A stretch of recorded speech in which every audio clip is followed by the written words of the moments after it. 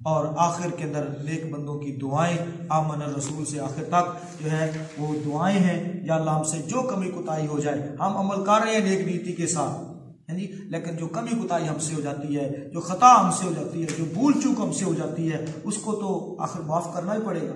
یا اللہ تو نے معاف نہ کیا تو پھر تو ہم ضائع ہو گئے، ہماری تو ساری کوشش بیکار ہو گئی، لہٰذا ہمیں معاف کر۔ تو وہ آخر میں دعائیں ہیں محترم بھائی جی، اس کا آخری پیراگراف ہے۔ اب ہم دیکھتے ہیں پہلے پارے کا مکمل جو ہے وہ خلاصہ۔ تو پہلے پارے کو دو بڑے حصوں کے اندر جو ہے تقسیم کیا گیا ہے۔ سورہ بقرہ کا جو سبق ہے، اور پہلا اس کا حصہ یعنی 3 پیراگراف بن سکتے تھے، ایک فاتحہ کی شکل میں اور دوسرا آگے پہلے پارے کے 2 بڑے پیراگراف۔ تو پہلا جو ہے پیراگراف اس کا محترم بھائی وہ ہے آیت نمبر 1 سے لے کر 39 تک، وہ جو پہلے میں بتا چکا ہوں آپ کو، اور اس کے اندر کیا ہے 3 انسانی گروہوں کی وضاحت ہے۔ پہلا گروہ مومنین کا ہے، آیت نمبر 1 سے لے کر 5 تک، یعنی ایمان والے کون ہیں، ان کی صفات کیا ہے، ان کا انعام کیا ہے۔ دوسرے نمبر پر کافرین ہیں، اور یہ صرف 2 آیات میں ان کا تذکرہ ہے، آیت نمبر 6 میں اور 7 میں، کہ یہ کون ہیں، ان کے ساتھ کیا ہوا اور ان کا انجام کیا ہوا۔ توجہ ہے نا بھائیوں کی۔ اس کے بعد ہے منافقین، ان کا تذکرہ آیت نمبر 8 سے لے کر آیت نمبر 20 تک ہے، آیت نمبر 8 سے لے کر آیت نمبر 20 تک ان کا تذکرہ چل رہا ہے۔ تو یہ اس کا پہلا پیراگراف ہے، اور دوسرا پیراگراف اس کا آیت نمبر 21 سے لے کر آیت نمبر 29 تک ہے، جس میں تمام عالمی انسانی کو توحید اور قرآن پر ایمان لانے کی دعوت دی گئی کہ تم پہلے گروہ میں شامل ہو جاؤ، اور وہ پہلا گروہ ہے مومنین کا۔ پہلا گروہ کون سا ہے؟ مومنین کا، جس کا تذکرہ ہے آیت نمبر 1 سے لے کر 5 تک، اولئک علی ھدی من ربہم واولئک ھم المفلحون۔ سمجھ آگئی بات کی۔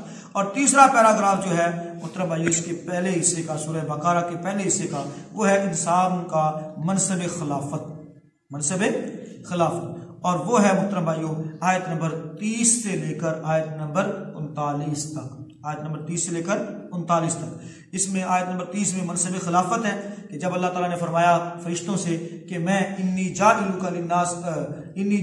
فی الارض خلیفہ، کہ میں لوگوں انسان کو خلیفہ جانشین مقرر کر رہا ہوں، خلیفہ بنا رہا ہوں، نائب بنا رہا ہوں۔ تو یہ اس کے بعد تاریخ خلافت اور صلاحیت انسانی کہ انسان کو اللہ تعالیٰ نے کتنی صلاحیتوں سے نوازا ہے۔ وَعَلَّمَ آدَمَ الْأَسْمَاءَ سے شروع ہوتا ہے، یعنی اللہ تعالیٰ نے علم سکھایا، حالانکہ فرشتے وہاں پر موجود ہیں، ان کو اس چیز کا علم نہ تھا۔ اور انہوں نے اس کے بعد آیت نمبر 34 کے اندر ابلیس کا کردار کہ انسان سے کتنا وہ جیلس ہوا، کس قدر حسد کے اندر گرفتار ہوا، اور پھر اس کا انجام کیا ہوا۔ دیکھیں نا، انسان کسی بھی چیز کی کوئی اچھائی یا بھلائی کسی کو ملتی ہے تو اس کو برداشت کر دیں، اس کو صبر کریں۔ حسد کا مطلب کیا ہے، یعنی اور حسد کیا ہوتا ہے، کڑوی کسیلی باتیں شروع کر دیتا ہے بندہ، بات سمجھ آ رہی ہے نا کہ یہ، اور اس نے بھی تو یہی کہا تھا نا کہ میں اس سے بہتر ہوں، مجھے یہ خیر نہیں ملی، اس کو یہ دے دی گئی، سمجھ آ رہی بات کی۔ تو اس اعتبار سے یہ اس کا حسد، وہ کس قدر حسد کے اندر مبتلا ہوا، اور دعا بھی ہمیں کرنی چاہیے کہ اللہ تعالیٰ ہمیں حسد سے محفوظ رکھے، اور خود کسی کے ساتھ حسد بھی نہیں کرنا چاہیے، اور اسی طرح سے اپنے لیے یہ دعا کرے کہ کوئی ہمارے ساتھ بھی حسد نہ کرے، اور کوئی ایسا کام کرے بھی نہ کہ جس سے حسد پیدا ہو۔ بعض اوقات ہم چیٹ دیتے ہیں نا لوگوں، یعنی ان کو ابھارتے ہیں اس بات کہ ہمارے ساتھ حسد کرو، یعنی اور اس میں کیا ہوتا ہے کہ کوئی بھی ایسا فنکشن ہے، کوئی شادی بیاہ ہے، تو ہم جان بوجھ کے ایسے اعمال کرتے ہیں، کیا کرنا ہے جی شریکاں نو ساڑنا ہے، یعنی شریکاں نو ساڑنا۔ اچھا بھی تسی روٹی نہ انگاریاں تے پکانی ہے، شریکاں تے انگاریاں تے پکانی، سوچنے کی بات ہے جی، انہاں تے انگاریاں تے پکانی۔ تو کیا ضرورت ہے ایسے اعمال کرنے کی کہ لوگ حسد کرنا تمہارے ساتھ شروع کر دیں۔ تو اسی طرح سے جو خفیہ حسد کرتے ہیں ان سے پناہ بھی مانگنی چاہیے۔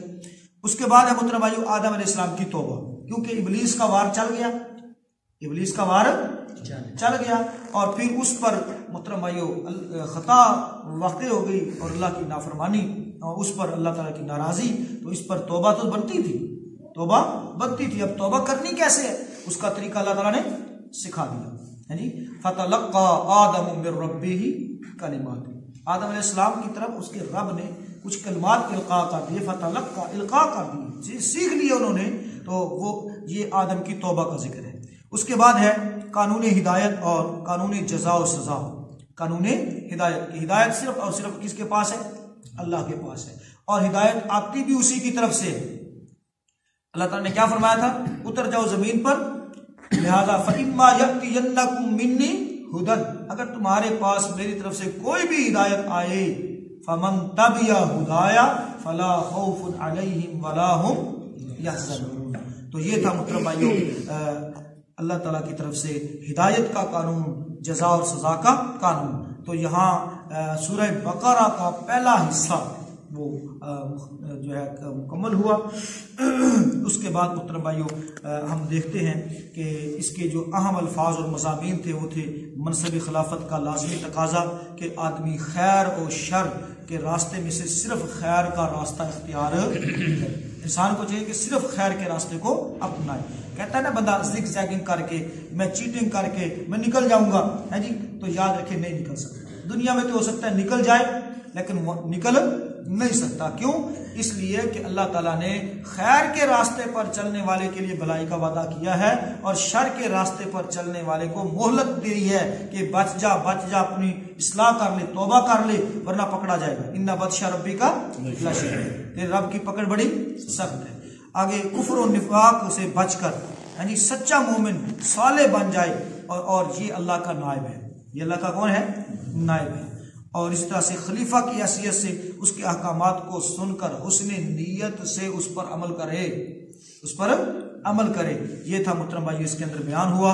اب جو ہے سورہ بقرہ کا جو دوسرا حصہ ہے وہ شروع ہو رہا ہے، اور پہلے پارے کا بھی تیسرا حصہ شروع ہو رہا ہے۔ یہ ہے آیت نمبر 40 سے لے کر آیت نمبر 141 تک۔ اس کے ہیں محترم بھائیو 6 پیراگراف۔ کتنے پیراگراف ہیں؟ 6 پیراگراف ہیں، 6 حصے ہیں۔